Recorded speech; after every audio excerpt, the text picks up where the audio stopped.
Welcome back to my channel. My name is Brittney Bundles, and today's video is going to be a Q&A video. I am going to be answering some questions that were left under my YouTube videos, as well as answering questions. Well, no, actually this video is just all going to be questions that were left under videos.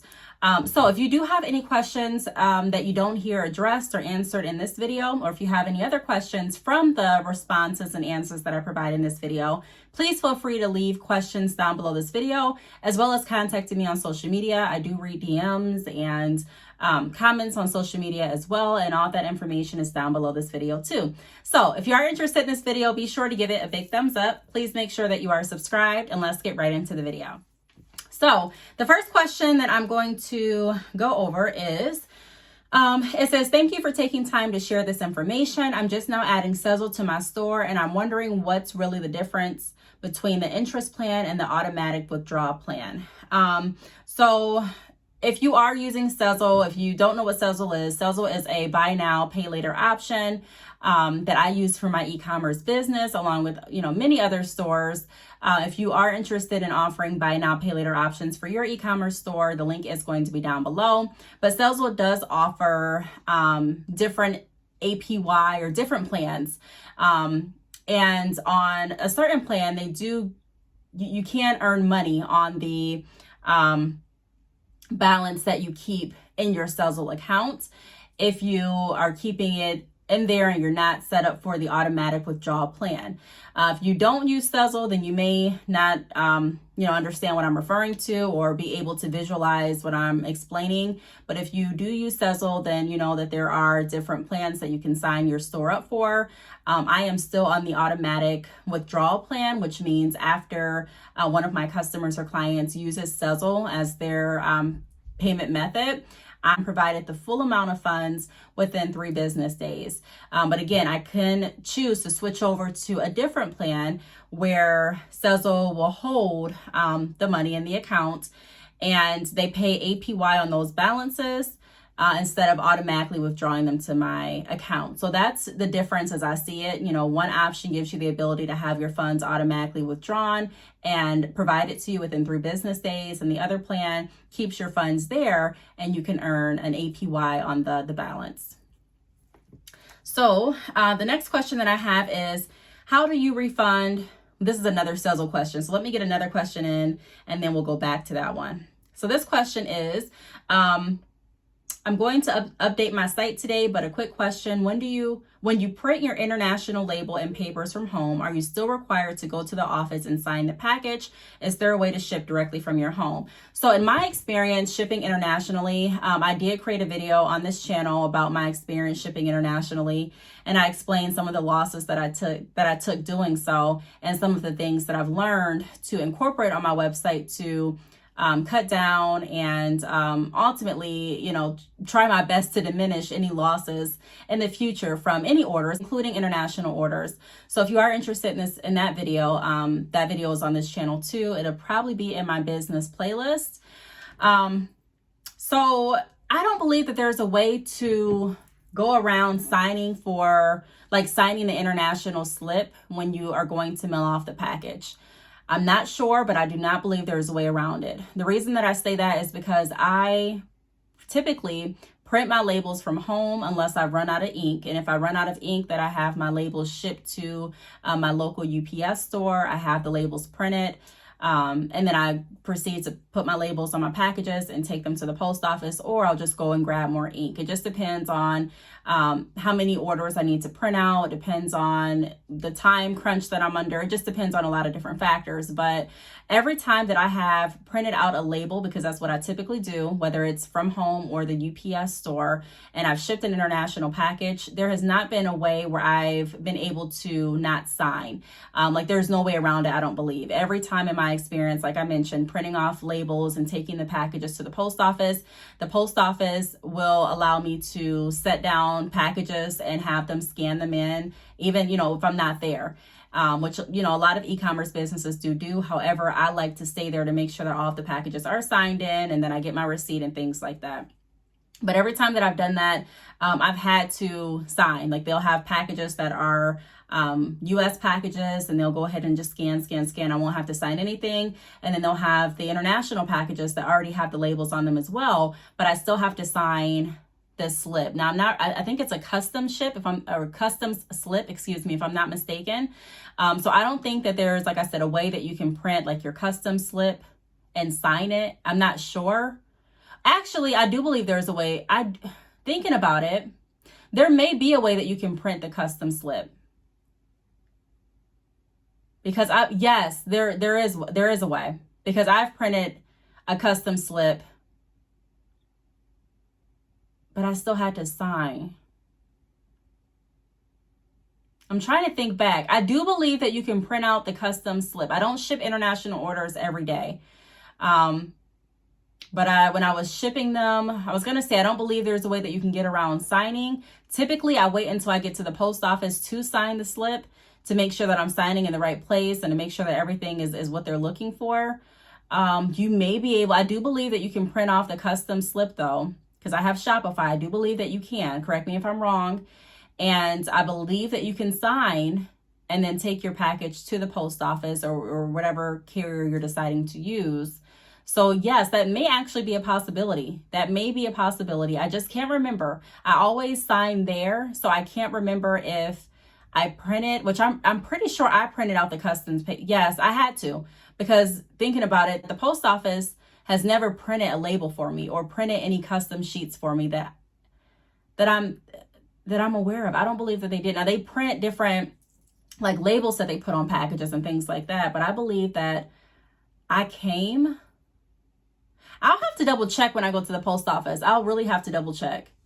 Because the way that I looked at it is, either way, I'm going to wait, until everything's scanned in and wait until everything is gone through before I leave. So I really didn't mind signing anything when I got to the post office, especially for the international orders, because I typically don't have a lot of international orders. The majority of my orders are within the US.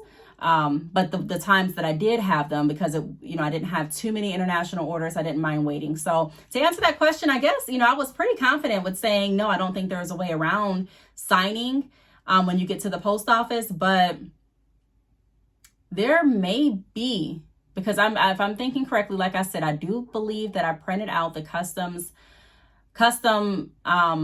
slip along with the label. And I do believe that I could have signed it at home and then just took my package into the UPS store, and not UPS, but the post office store, and signed, or the, post office and signed. So that's something that I'm going to come back to, maybe in another video, just with a concrete answer, because before I was leaning to no, but now I'm kind of leaning to yes, we may be able to do that. So I'll have to check with the post office and do an update on that answer. The next question is, I appreciate your video. I have a question. Let's say I ship my packages through a shipping store that provides shipping labels for me, and I pay up front. What would I do? Because essentially I wouldn't need the one that Shopify provides. So I replied back to all of these comments. So thank you to everyone that has left comments under my videos. I really, really appreciate it. So for this, okay, so let me paint the scenario. Say you're using Shopify, which is the e-commerce store that I recommend and that I use for myself. If you are interested in using Shopify, there is a link down below this video. Choose the plan that works best for you, and there may even be a free trial, but you have to click that link to see. If you are using Shopify, and let's say, in this scenario, you go through another option to get the label. Or let's just say that you write out your label, so you're not using the labels that Shopify provides through the shipping carriers that Shopify offers, such as, if you log into your Shopify store, they'll give you an option to ship using USPS or UPS. FedEx may be in there, but I only ship primarily through USPS, so that's the one that I'm looking for primarily. But say I didn't want to go through Shopify. Say I wanted to ship out the hair independently. I wanted to go ahead and write out the add the to and from information on the package, and I didn't want to print out a label. I could do that. Just like the question asks, if you were to get a label from someplace else and you did not go through Shopify, what would you do? Well, you can still fulfill your orders through Shopify by going back into the order that you sent out and typing in the tracking information, and also changing the shipping carrier. So selecting the shipping, not changing, but selecting the shipping carrier that you went with. So for example, if I'm going with USPS, I would go back into the order. I would enter in the tracking number, and I would also select the shipping carrier that I'm using and click save. At that point, it gives me an option to send out a notification to my customer or client, letting them know, their tracking information so that they can check up on their order and know when it was, delivered, and be able to follow the shipping process as you will with any tracking information. And then also it allows me to fulfill the order on my side. Now, you don't necessarily need a tracking number to fulfill the order. You can go ahead and fulfill an order, just, go ahead and click fulfill. If you were to get your tracking labels from a third party, or if you were to write in the shipping information, you can do that. You don't have to use Shopify's labels because you're using Shopify as your e-commerce platform. You don't have to. I just prefer using Shopify's labels because it's cheaper. I get a discount, which, a lot of stores get discounts. And that's one of the reasons that they do use the labels that Shopify offers through their e-commerce platform, because they have agreements with shipping carriers. And sometimes it's a lot more cost effective for your business to ship through them than it would be to ship through a third party.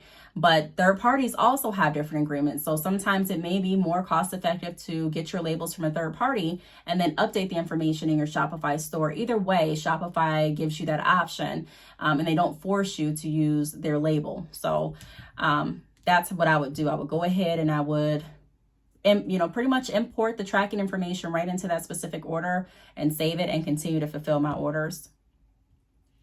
The next question is, this question was left under my Shopify updates video, and I was pretty much explaining how I was advised that Shopify no longer lists hair businesses as high risk with Shopify payments. And so I got the question that says, do you use Shopify payments now?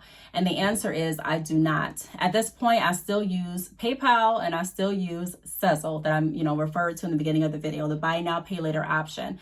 Why?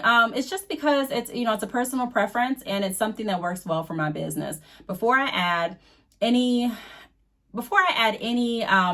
payment merchant on my site, I have to make sure that it sits well with me. I have to make sure that I agree with the processes and policies, and that not just agree, but like I said, they ultimately work well for me, my business, my customers, and clients. Although hair businesses may not be considered high risk through Shopify payments, the dispute process is something that I choose not to incorporate through my online store at this point. Now, do I think that it's a bad thing to consider or to incorporate? No. Am I saying that I will never add Shopify payments to my website? No. I'm just saying for right now, the payment merchants that I have, PayPal and Sezzle, are the ones that I've been using for a while, and also are the ones that I have decided to go with. Now, there are different businesses that have incorporated multiple payment merchants, and they love them. They've had great success, and there was even like a room on Clubhouse talking about how great it is to offer so many different payment merchants and payment options to your customers and clients. And ultimately, like I say in every video, as an entrepreneur, you have to really find out what's going to work best for you, and you have to learn to trust yourself. And so I've worked with businesses that have used Shopify payments, and I see their orders. I don't see any chargebacks.